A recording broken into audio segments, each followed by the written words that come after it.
Hi. The last assignment I gave to women was to not argue with their husbands.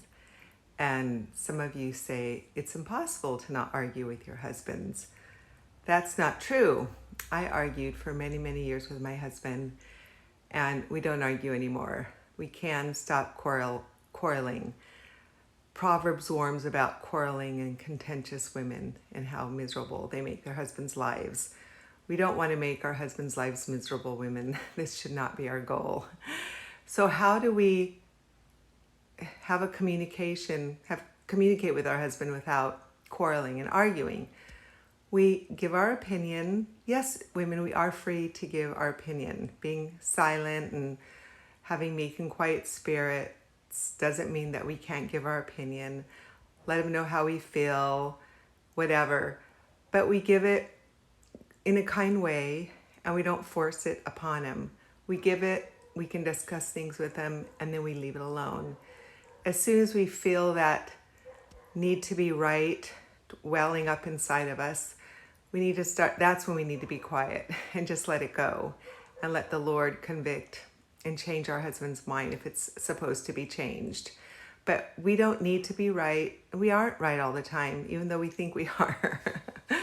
So we just give our opinions and let them make the decisions because they are head over us and we are to submit to their leadership.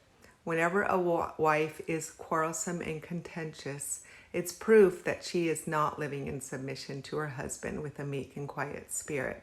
So if this is you, you need to learn to have a meek and quiet spirit. And it takes time, and it takes God's Spirit working within you, and it takes discipline and practice, but it can be attained because we can do all things through Christ who strengthens us as his Spirit works mightily within us.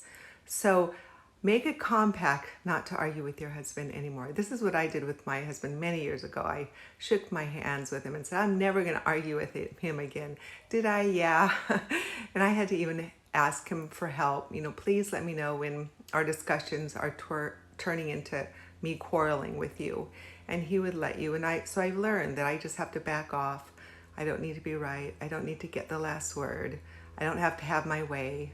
It's all self-focused, self-centered, and part of our ego that we have to give up as being helpmeets to our husbands who are called to lead us and to guide us, and we're called to be submissive to them in everything unless it's completely against God's will and his ways. So anyways, women, stop arguing. Yes, you can do it. The joy of the Lord is your strength. Bye-bye.